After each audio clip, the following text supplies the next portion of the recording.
Hey guys, Chuck Quinton from RotarySwing.com here. I want to talk to you about your grip, and more specifically, the actual grip on your club, because I want you to do a little self-diagnosis. I want you to go outside, grab your club, and take a look at the grip and see if on the top of the club, on the top of the grip, so I got my club face squared up here, I want you to see if you have a big wear mark. Some of you may see a hole. I've actually seen some where it's worn all the way through to the shaft. You need to replace your grips at this point, trust me.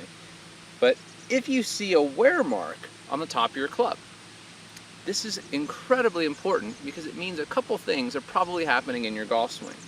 One, and the most important thing, is that you are taking your left thumb and pushing against the shaft, most likely during the downswing.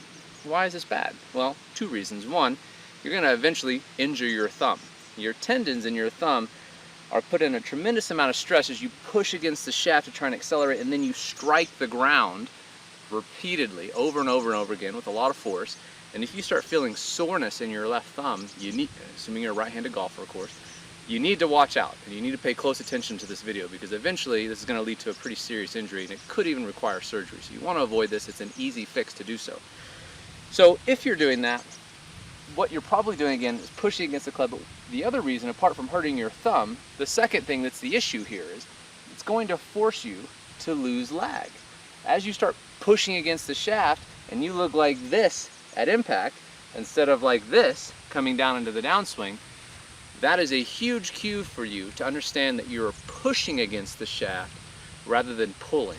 Now on RotarySwing.com we talk a lot about the physics of pushing versus pulling. There's a video here. If you click on this link, you can watch our push versus pull video. But to get into it just a little bit more here, with the golf grip specifically, what you want to focus on is holding onto the club with the last three fingers on your left hand. And the reason is these last three fingers are the only fingers that you have to pull against the shaft on the way down. Now technically you can use this one a little bit, your index finger, but we don't really need that in the swing.